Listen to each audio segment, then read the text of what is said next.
अब मैं राजीव का रुख कर लेती हूँ। राजीव, लगता है एक बार फिर से देश में अगर परिवर्तन होने जा रहा है तो वो बिहार नजर आ रहा है। बिहार की राजधानी पटना नजर आ रही है और ये भी कहा जा रहा है कि कर्नाटक का जो रिजल्ट आने वाला है 13 तारीख को, विपक्षी एकता पर असर करेगा।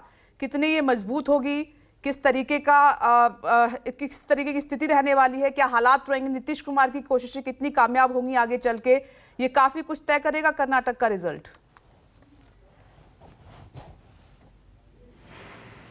देखिए विपनेश, कर्नाटक से अभी रात को ही तो मैं आपको बता दूं कि कर्नाटक का चुनाव अगर जमीन पर आप देखती तो आपको लगता कि 2024 का लोकसभा का चुनाव हो रहा है, क्योंकि प्रधानमंत्री नरेंद्र मोदी को आपने देखा कि किस तरीके से उन्होंने कर्नाटक में चुनाव किया, किस तरीके में प्रचार किया, गृह मंत्री ने कैसा प्रचार किया। कोई शस्त्र भारतीय जनता पार्टी ने नहीं छोड़ा। चुनाव अभी केरला स्टोरी को लगातार दूसरी बार है जब इस तरह की किसी फिल्म का कर रहे हैं, उसको एक मुद्दा बनाने की कोशिश कर रहे हैं। कश्मीर फाइल्स के बाद आप देख रहे हैं केरला स्टोरी, वहां पर पार्टी के अध्यक्ष देख रहे हैं। मतलब कोई कोर कसर भारतीय जनता पार्टी ने छोड़ी नहीं। मैंने आपको कल वहां जिस तरीके से बीजेपी ने अपना सब दिखाया था और किस तरीके से धर्म का कार्ड वो वहां पर चले, ये भी आपने देखा था। तो ये सब ऐसा जैसे लग रहा था कि 2024 का सेमीफाइनल जो है वो कर्नाटक का चुनाव है। और दूसरी तरफ राहुल गांधी को देखिए, उन्होंने भी बस में चलने से लेके, डोसा खाने से लेके, डिलीवरी बॉय के स्कूटर पर बैठने से लेके कोई काम राहुल गांधी ने भी नहीं छोड़ा। और प्रियंका गांधी ने इस बार हाल के चुनाव में अगर आप देखें तो हिमाचल के बाद सबसे ज्यादा सक्रियता अगर प्रियंका गांधी को देखने को मिली तो वो कर्नाटक के चुनाव में थी। तो कर्नाटक में इतनी ताकत लगाने की वजह सिर्फ ये थी कि एक तो 2024 के पहले ये चुनाव बहुत इंपॉर्टेंट इसलिए भी है कि बीजेपी और कांग्रेस की सीधी टक्कर यहां पर है। और अब अगला जो 3 विधानसभा चुनाव 3-4 महीने बाद होना है, फिर कांग्रेस और बीजेपी में टक्कर होनी है। तो अभी के जो हिसाब किताब आ रहा है वो राजस्थान, मध्य प्रदेश और छत्तीसगढ़, इन तीनों राज्यों में बीजेपी और कांग्रेस की एक सी स्थिति है। मतलब इन फाइटिंग, अंतर विरोध दोनों पार्टियों में बराबरी का है।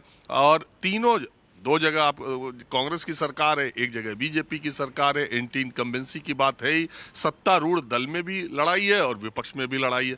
तो बात मैं आपसे ये कह रहा था कि नीतीश कुमार जो कोशिश कर रहे हैं और जो भारतीय जनता पार्टी ये मान के चल रही है कि ये सारे चुनाव 2024 के ही चुनाव है, उतनी ताकत वो लगा रही है, उसकी वजह सिर्फ एक है कि विपक्षी एकता की बात जो नीतीश कुमार, जो शरद पवार अभी तक जो करते रहे, जो ममता बनर्जी करती रही है, वो सिर्फ ये बात हो रही है कि 2024 के लोकसभा चुनाव में प्रधानमंत्री नरेंद्र मोदी बीजेपी का एक कैंडिडेट हो और संयुक्त विपक्ष का एक कैंडिडेट हो। अगर कोई राज्य की दूसरी पार्टी, विपक्षी पार्टी अपना कैंडिडेट देती है तो उसको विपक्ष भारतीय जनता पार्टी की बी टीम करार दे और जनता के बीच ये जाए कि आपको एक संयुक्त विपक्ष का ये कैंडिडेट और प्रधानमंत्री नरेंद्र मोदी और बीजेपी का एक कैंडिडेट है, आपको इनमें से एक चुनना है। तीसरा वाला जो भी है वो बीजेपी की बी टीम है, उसकी मदद करने के लिए आया। ये एक रणनीति बनाई जा रही है।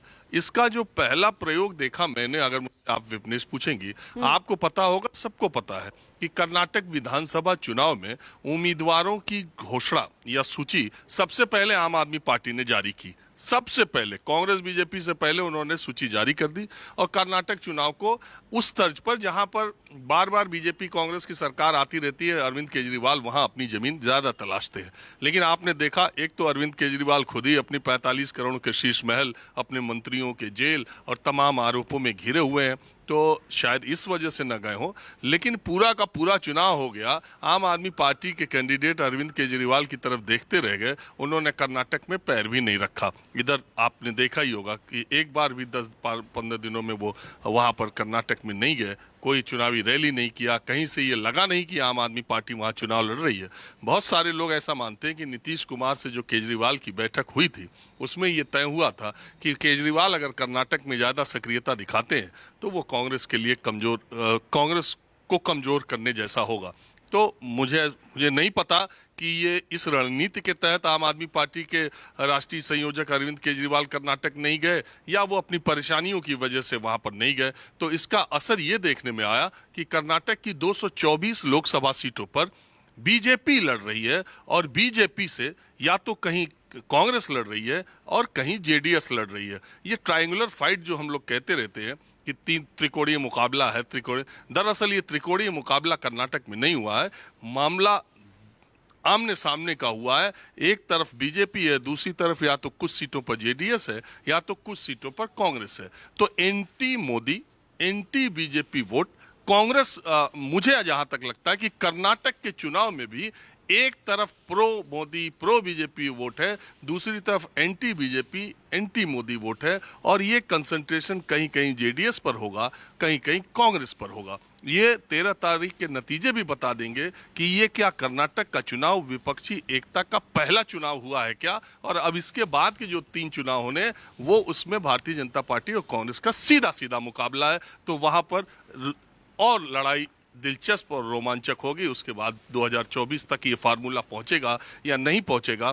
आज जो आप चर्चा कर रही हैं माफ कीजिएगा, नवीन पटनायक से मुलाकात का, तो विपक्ष को आपको पता है कि बीजेपी के खिलाफ उड़ीसा में वो तो एक ऐसे मुख्यमंत्री हैं जो अपने आप ही में कमाल है। उड़िया आती नहीं और 20 साल से ज़्यादा मुख्यमंत्री रह चुके हैं, और उड़ीसा में किसी दूसरी पार्टी का, सब पार्टियों का खात्मा उन्होंने कर दिया। वहाँ केवल बीजेपी और बीजेडी उन्हीं में लड़ाई है। कांग्रेस थोड़ा बहुत अपना पैर रखना चाहती क्योंकि उड़ीसा एक समय उसका गढ़ रहा है। तो अब यही सब चीज़ें अलग अलग स्टेट के नेताओं के बीच में नीतीश कुमार कर रहे हैं। अब देखिए 2024 तक बनता क्या, लेकिन मेरा जो कहना है कि वो 13 तारीख को जो कर्नाटक के इलेक्शन के नतीजे आएंगे वो बहुत कुछ हद तक तय कर देंगे कि 2024 में विपक्षी एकता कितनी हो पाएगी। बिल्कुल राजीव, आप सही कह रहे हैं। आज की इस मुलाकात पर भी सबकी नजर है और ज्यादा इंतजार हो रहा है 13 तारीख का, जब कर्नाटक का रिजल्ट आएगा और वो कितना असर छोड़ेगा। नमस्कार, मैं हूं मानक गुप्ता। अगर आपको हमारा ये वीडियो पसंद आया हो तो इसे लाइक और शेयर जरूर करें, और हां, हमें सब्सक्राइब और फॉलो करना ना भूलें ताकि आप देश और दुनिया की कोई खबर मिस ना करें। तो जुड़े रहिए हमारे साथ और देखते रहिए न्यूज़ 24।